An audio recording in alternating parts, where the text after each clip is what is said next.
So, I decided to make this because I was having a conversation with one of my friends who's going through like a hard time. She's going through a breakup.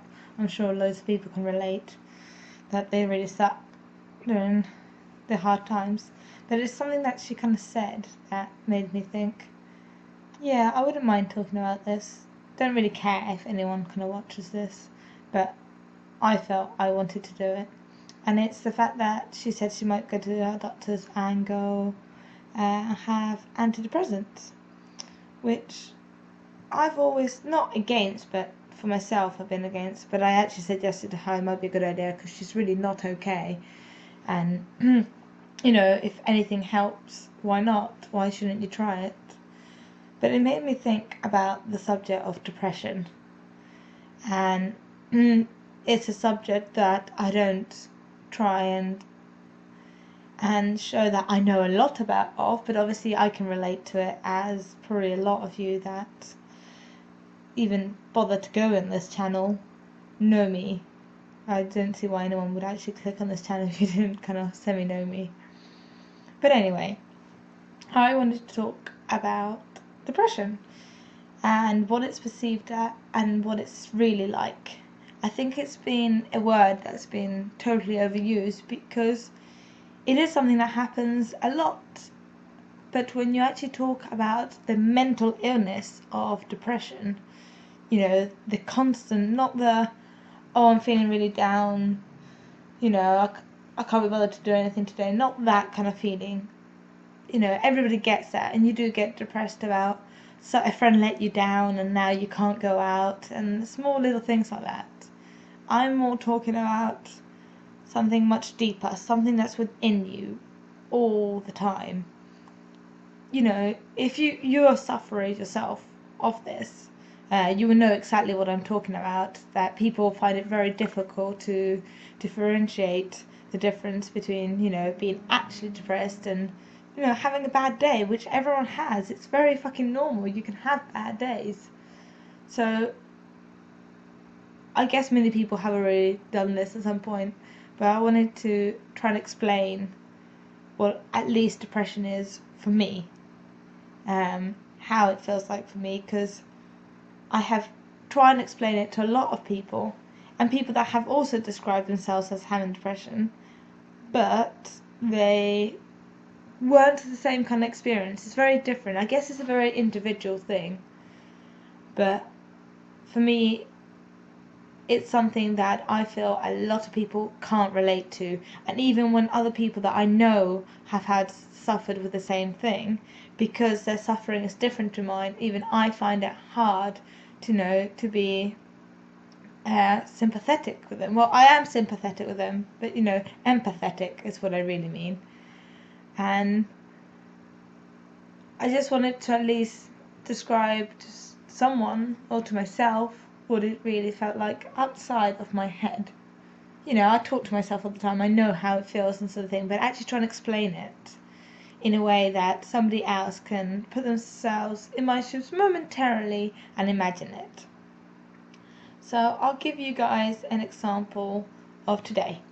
Okay, it is currently 1:20. I have been awake since about 7:30. Yeah, on and off then, properly awake about 9 a.m. I have not moved from my bed since that time, apart from I have gotten up and fed my kitten. That's something else I want to get into after this. Talk about how that's kind of slightly changed me. Anyway, she's totally sleeping right down here, if you guys want to see. Look at her. She's being all cute. Oh, there we go. There's kitten sleeping. But yes, I'm getting off topic as usual. Considering I talk so much to myself, I do manage to get myself off topic all the time. But yes, I've been in bed since 9 a.m. I haven't moved apart from feeding my kitten, and I've just been on here. I guess, this is something that maybe a lot of people do because it's the internet and there's so much fucking things that you can do all the time. And I guess I have been doing things.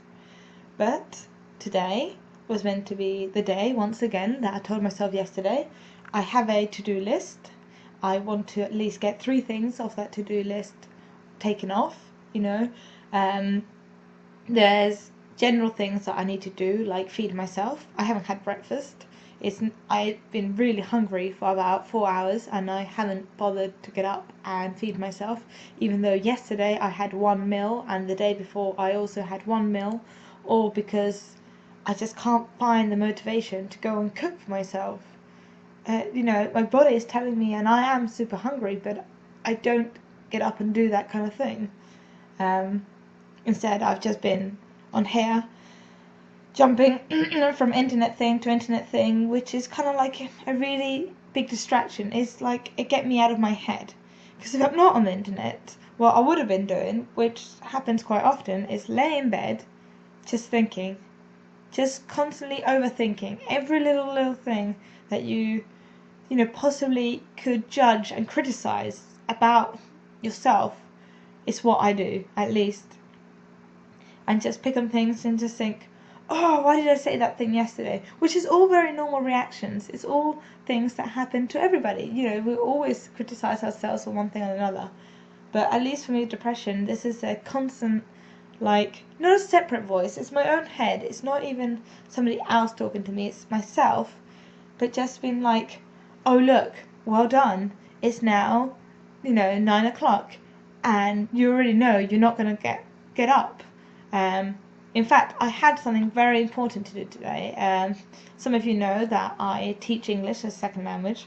Yes, it's not my first language, for those of you that don't know me. Once again, getting distracted. But yes, I had a class at 10 o'clock, and I cancelled it. Because I just couldn't bear to do it. You know, somebody else is relying on me.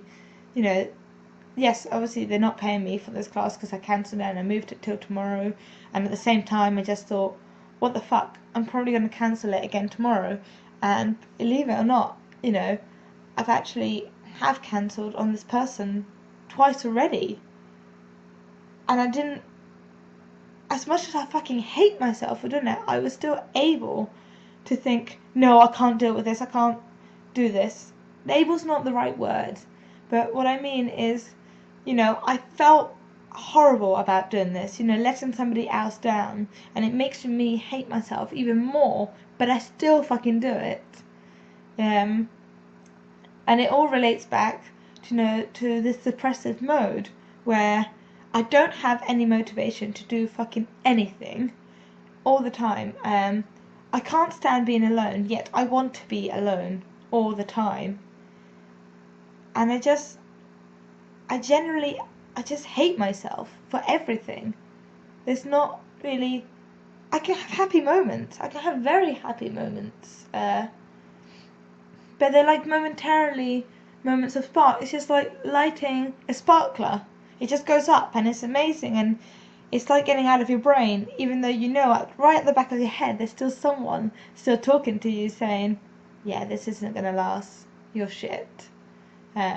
It's not really like a voice talking to you, but it's more the feeling that you get inside. Like, I decided to make this video trying to explain things, but at the same time, my head's just going, why are you doing this? You're so pathetic. No one's even interested in this.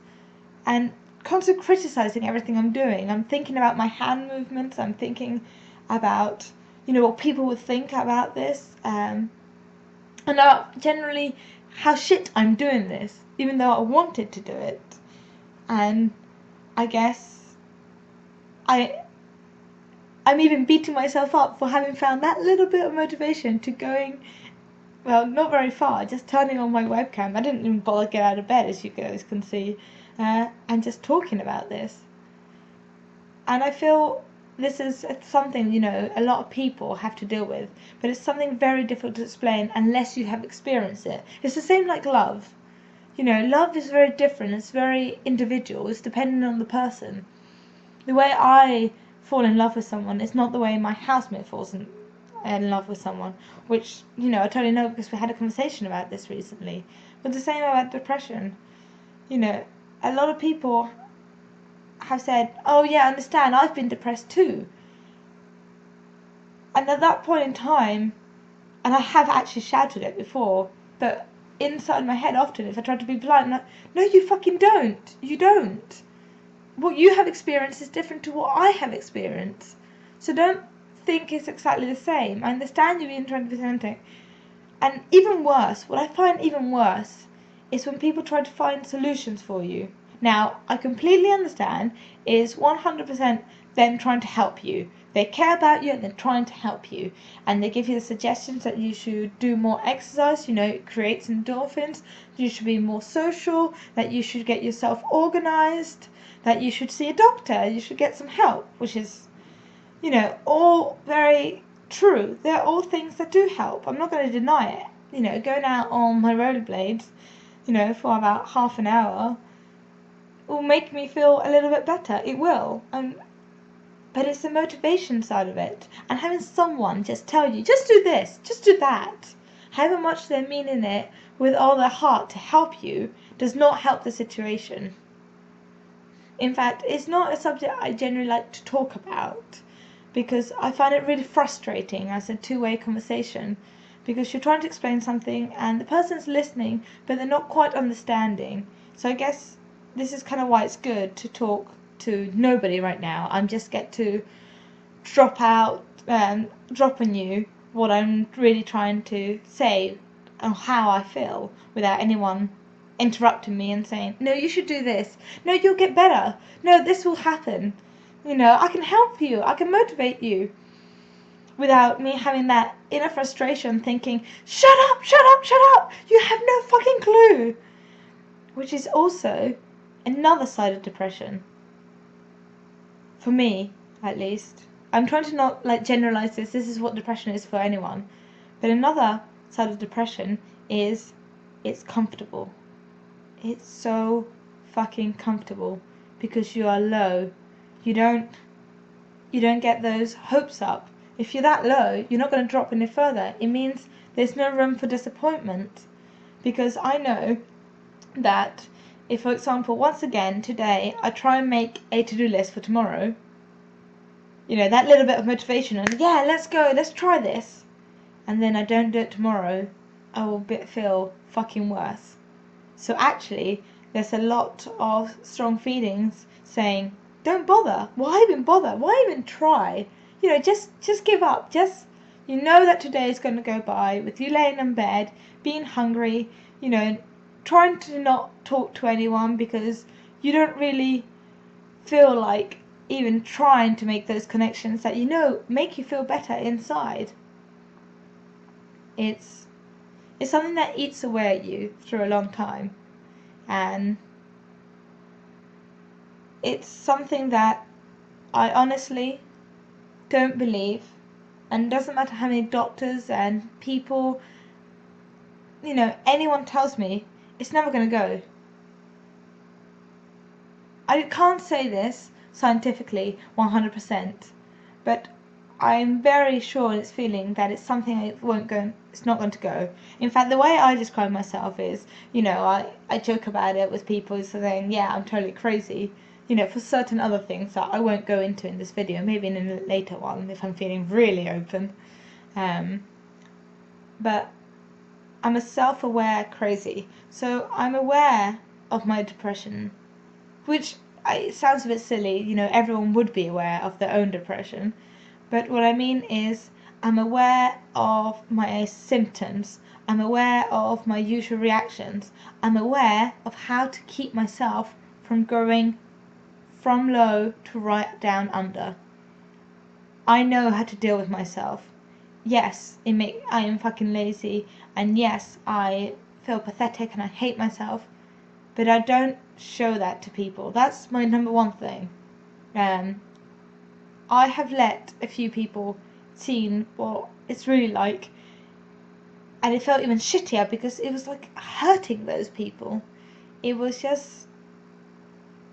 so much worse having let that thing from inside you come out and see it affect in the person right in front of you, and they don't really know what to do because there isn't anything they can do. They just have to be there and be nice, and it's not even talking about depression that's even going to help. It's the forgetting about it and doing different things. That's what helps. But it's sometimes very hard to tell people that, because they want to know how you feel and they want to like sympathize with you and try and help you in any way possible. But yes, I've got off topic of the thing I was saying. Yes, that's it. I'm a self-aware sort of thing, so I know how to keep myself to a certain level. And it's difficult to explain this to people that I know how to deal with myself. No, I'm not okay, and I don't think I will ever be okay. I don't know why my depression is here. That is actually a true reason, true thing. I don't actually know. I have had quite a few shitty things happen to me in the past. Once again, things we won't describe into, which is probably all factors to do with it. But it's also, I think it's something genetic. I think. I've read up enough about it, but there's not that 100% proof, so I'm not 100% convinced that it is.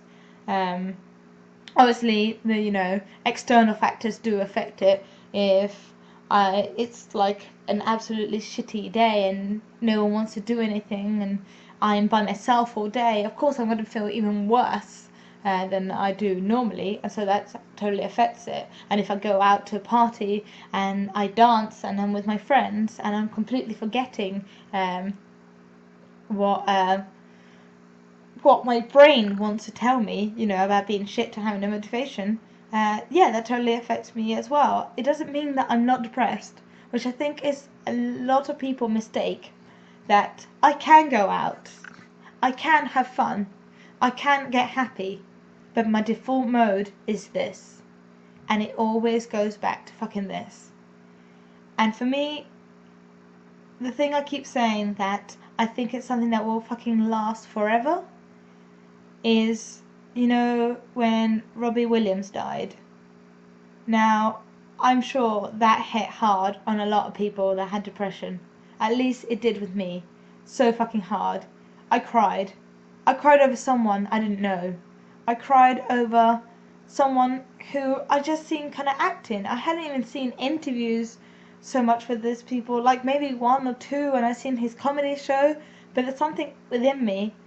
I always knew he had depression. I knew you could just I don't know, maybe like a sixth sense, no, I'm joking, but that he wasn't okay.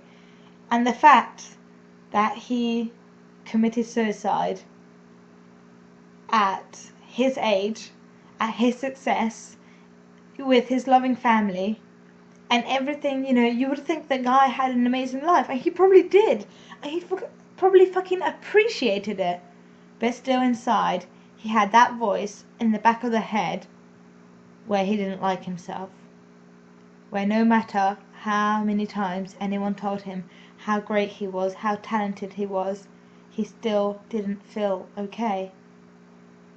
And that's what kind of made me realize that I'm probably never going to be okay. But I know how to deal myself. I know how to make people around me feel okay around me and not feel shit like I do. And yeah, I just solely did suggest to my friend to go and get antidepressants, but I'm really anti them for me, because I feel that my only kind of solution, and it's not even solution because there's never a ending point, it's an ongoing thing, it's me. And I'm a great believer, the more you know about something, the more you can deal with it. So I have read up a lot about it, and I often self-analyze, which might be not a good thing, might be a good thing, but it works for me. And so I have learnt what I am like, what kind of reactions I might have, why things might happening, and so I sometimes cut down things that are happening in my life, and I analyze them to realize why I'm feeling like this. It sounds very critical sort of thing, and it's not a very kind of right, I'm going to do this. It just happens. It's how my brain has now adapted to my depression. I know that when I'm out on the beach and suddenly my brain starts filling with all these strong fucking thoughts of, I hate myself, I don't want to be here, oh my god, remember that time, oh, that flashback, oh God, I feel sick, I don't want to be here, I want to cry, I know how to break it up and talk to myself and say, wait a minute, this is happening because of this, try and do this, or maybe find a quick excuse to go to the bathroom, cry your eyes fucking out, and come back. You won't feel 100%, but you'll feel a little bit better. Things like that. Things like that are solutions. Another thing that has helped me, which might sound really pathetic to you guys, but it's my kitty. I'm a person that really, really fucking needs love. Not love and then romantic love, but you know, to be felt loved. I really need it. I wouldn't say I'm a needy person, but I am needy in that sense. I need people to hug me. I need people to tell me that, you know, they like me, that not necessarily compliments about, you know, my physical or my personality or anything. Those are nice and they do feel nice, even though I don't believe a lot of them. I accept them because it's rude not to, but you know, I need some kind of love, and having the feeling that I just got an animal that has suddenly learned to love me, and I really mean that she has learned to love me. She runs at me when I come into the room. She purrs at me. She sleeps in my bed. I put her in her own bed and she comes and she gets in the bed with me. It's something that means so fucking much to me. And oh, now I'm getting all emotional about it. This is the thing, like, I'm actually usually really good at holding my emotions in, but sometimes they just kind of go to fuck, and maybe it'll show you guys how I really actually feel about a kitten I have had for 1 week, and how she's made me feel. It hasn't fixed anything. It hasn't changed that much, but it's affected me in a good way. Like I said at the beginning of this video, I've gotten up once today, and it was to feed her, not myself, her. So I think I'm going to end this now, because I've probably blabbed on for 22 minutes, and this is a long ass video if you really couldn't care less. Anyway, I don't really care if anyone watching this. This has been for me, and I'm glad I did this, and I'm really fucking glad to have such a cutie pie in my life that purrs at me and likes to be friendly and kiss me and bite me. So if anyone watches this and can relate, I'm happy for you. But that's it. That's it from me.